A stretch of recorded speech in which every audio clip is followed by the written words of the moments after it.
traveling menjelang tahun baru. Jadi ke daerah lereng Gunung Merapi, tepatnya di Museum Mbah Marijan. Itu salah satu rombongan itu melihat sosok Mbah Marijan pas berada di lokasi gamelan di situ, pakai baju kayak Jawa gitu.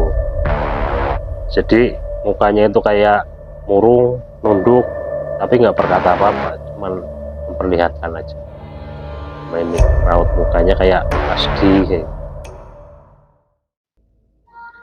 Assalamualaikum warahmatullahi wabarakatuh. Salam Rahayu. Apa kabar sedulur Gromet? Kembali lagi di SMN Pantura Podcast bersama saya Robi Panca dalam segmen Gromet Grom Yah Medeni.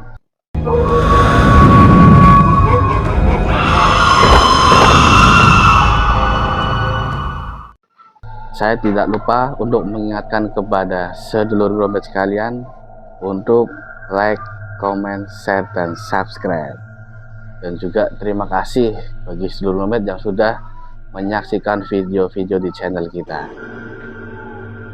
Tidak lupa juga saya mengingatkan, apabila kita bercerita, mendengar, atau membaca kisah-kisah Medeni, mereka akan tertarik dan ikut mendekat bersama kita. Segmen Gromet kali ini seperti biasa akan ada seorang narasumber yang akan berbagi kisah Medeninya di sini. Langsung saja kita sapa narasumber kita kali ini, narasumber yang sudah tidak asing lagi.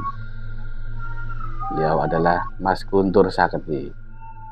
Mas Guntur Saketi, apa kabar? Ya, salaman lagi, Mas. Ya, salaman lagi. Ini ada kisah Medeni apa ini, Mas, yang mau diceritakan di sini, Mas? Ya, ini cerita dari teman di Brebes sana.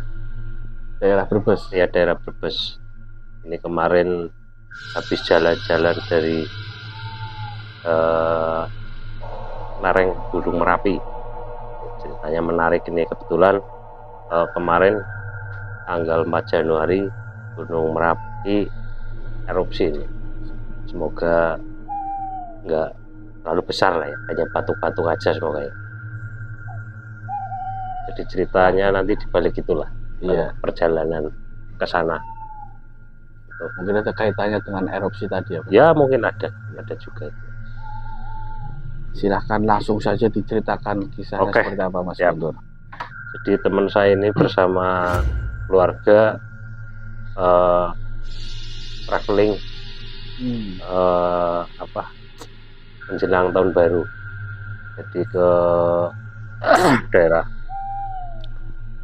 Jogja. Ini berangkat tanggal 29 Desember. Sana bersama keluarga dari Brebes langsung ke Jogja. Kebetulan nginepnya di salah satu hotel di Sleman. Sleman. Setelah sampai di sana tanggal 30-nya itu kan mulai traveling lah ya, traveling ke sebelah objek wisata. Pagi sempat muter-muter di daerah Sleman, terus Gunung Kidul. Nah, sorenya itu ke daerah lereng Gunung Merapi, tepatnya di Museum Mbah Marijan itu. Nah, itu dalam perjalanan itu hujan besar, informasinya hujan besar sampai menjelang lokasi. Sampai sana ternyata sudah reda, kemudian traveling pakai jeep ke sana. Naik jeep, kemudian sampai di tempatnya Mbah Marijan sana. Nah, itu kan ada guide-nya ya, ada yang guide tour-nya.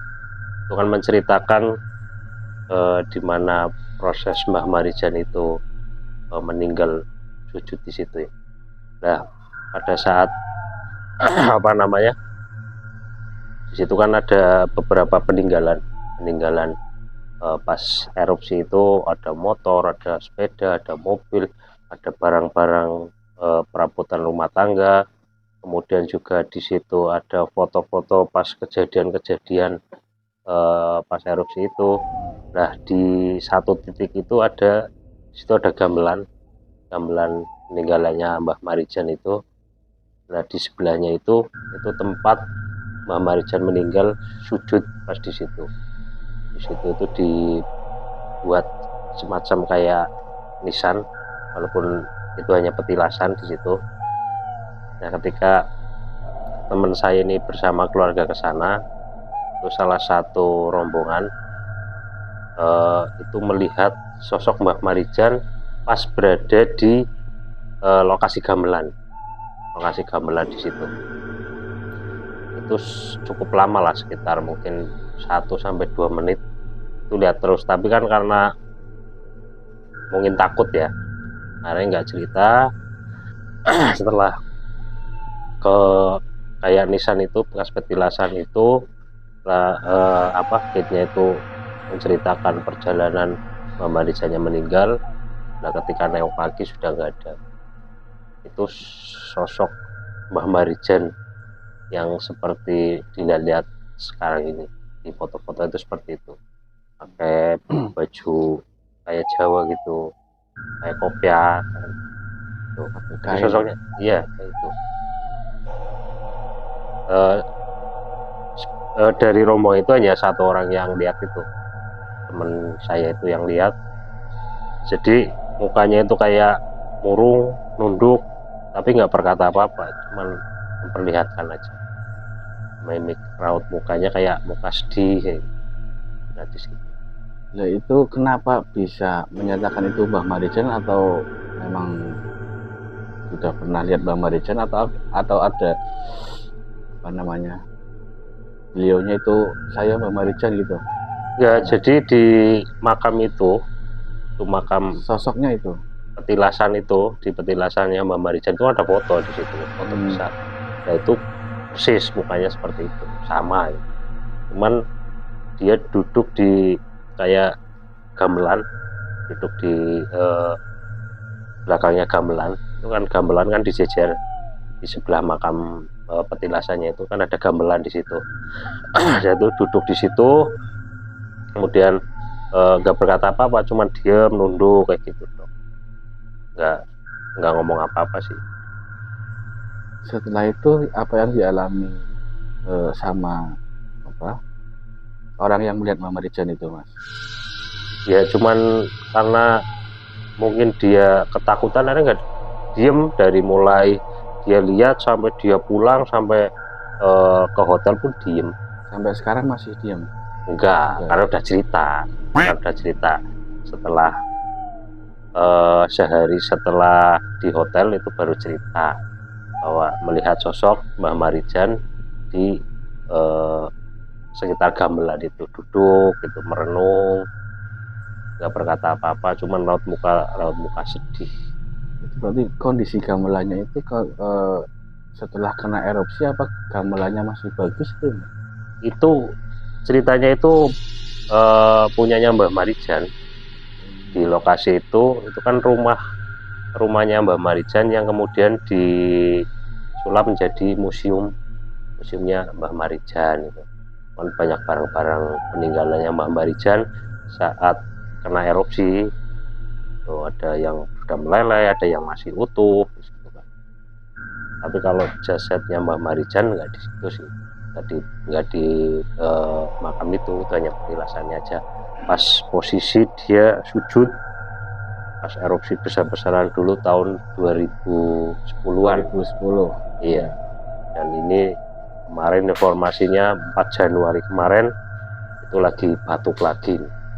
Semoga nggak ada sesuatu hal yang besar lagi. Mungkin munculnya Mbah Marijan ini apakah ada pertanda dengan erupsi yang kemarin terjadi itu ya, Mas? Ya Allahu a'lam ya. Cuman biasanya kalau makhluk-makhluk seperti itu kan dia menampakkan diri kan ada sesuatu hal yang akan terjadi. Kayak dulu pas erupsi besar dulu kan ada awan yang menyerupai petruk gitu kan dulu. Itu kan banyak orang yang memperkirakan bahwa bakal ada pagebluk, sesuatu yang terjadi. Kemudian ada lagi sosok awan yang menyerupai Semar, itu kan berarti diibaratkan bahwa bencana ini akan segera berakhir, seperti itulah. Dan pada tahun 2010 itu awal-awal besar-besaran, saya juga sempat ke sana. Waktu itu malah bersama rombongan dari tim penyelamat lah, tim SAR ke sana.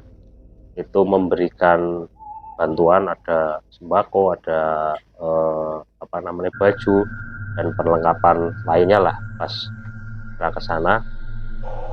Itu waktu itu sudah mulai reda sih sebenarnya, mulai reda, dan sempat juga waktu mau naik ke atas itu ada awan yang menggulung, namanya wedus gembel itu. Ya. Itu dekat sekali itu waktu itu udah dekat sekali, akhirnya rombongan langsung balik kanan. Waktu itu masih aktif, masih erupsi telur. Dan di sana pas waktu itu memang kondisinya kacau sih ya, kacau. Banyak jalan yang sengaja ditutup karena khawatir terjadi erupsi susulan waktu itu. Jadi hanya sampai di Magelang waktu itu, kesananya ada yang mengantarkan sendiri, nah, khawatir itu. Dan kalau kami sempat juga nginep di pengungsian di Magelang. Di situ ya banyak yang kasihan lah, anak-anak kecil dan sebagainya, yang memang saat itu diungsikan agar tidak terkena erupsi susulan. Itu kembali lagi ke yang traveling itu tadi, orang-orang yang melihat Mbah Marijan di Museum Mbah Marijan kan lumayan besar ya itu ya. Apakah di tempat yang lainnya lagi, selain di tempat gamelan itu ada tempat lagi itu, apakah beliau melihat sosok-sosok yang lainnya itu, melihat sosok Mbah Marijan lagi? Jadi setelah di museum itu, karena rombongan pulang ke hotel yang di Sleman itu, yang awal itu. Nah, pada malam harinya itu, terus teman saya itu kan ke kamar mandi. Ini masih runtutan traveling itu ya. Kamar mandi, ketika sudah bersih-bersih, nah saat melihat di kaca itu wajahnya berubah katanya. Berubah seperti Mbah Marijan atau gimana? Enggak, maksudnya sosok lainnya perempuan, itu kan teman perempuan, sosok lainnya. Jadi tubuhnya itu teman saya, cuman mukanya beda. Iya ya, di kaca itu beda mukanya. Atau mungkin ada yang mengikuti dari tempat lokasi Museum Mbah Marijan perjalanan menuju hotel? Apakah ada sesuatu yang terjadi, Mas? Ya, kemungkinan itu juga bawaan dari sana, karena melihat itu ya Mbah Marijan, kemudian istilahnya mengikuti, kan kita nggak tahu. Tapi sosoknya itu perempuan, bukan Mbah Marijan yang diperlihatkan itu, tapi sosok perempuan cantik, katanya lebih cantik dari orang teman saya itu, katanya lebih cantik dari orang yang ngaca malah. Yang ngaca. Jadi lebih malah pengen mukanya seperti itu akhirnya. Mungkin bisa kalau kacanya dibawa pulang itu. Iya. Jadi itu hanya sebelum cerita di lereng Gunung Merapi ya. Mungkin banyak cerita lainnya yang lebih menarik, termasuk yang di Bangker itu. Dulu juga sempat ke sana. Bangker itu kan tempat ketika ada erupsi kan masuk situ biar aman. Bangker. Ternyata ada 3 orang yang meninggal di situ karena saat erupsi, waktu sudah masuk Bangker itu kan tergulung sama gembel sama lahar yang ternyata di situ malah kayak dipanggang. Jadi 3 orang itu meninggal di Banger itu. Bahkan kalau diceritakan itu 3 orang itu kan ada kamar mandi di Banger itu, ada kamar mandi. Sempat masuk air yang di kamar mandi malah airnya mendidih di situ karena saking panasnya itu. 3 orang ini menurut cerita orang-orang sekitar juga istilah gentayangan di situ. Masih terdengar jeritan di situ ketika kejadian yang pas tahun 2010 lalu.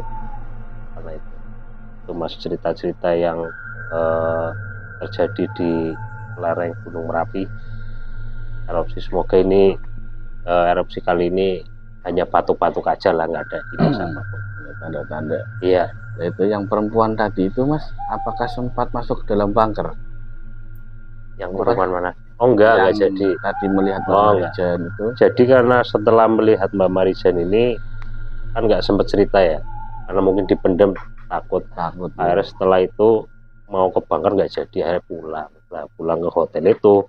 Malamnya datangin sosok yang menyerupai dirinya, walaupun badannya teman saya itu cuman mukanya beda. Apa ada pesan yang disampaikan sama sosok itu Mas? Enggak, yang cuman menampakkan merubah wajahnya aja, nggak ada komunikasi apa-apa itu Mas. Oke, terima kasih Mas Guntur, ceritanya menarik itu ya.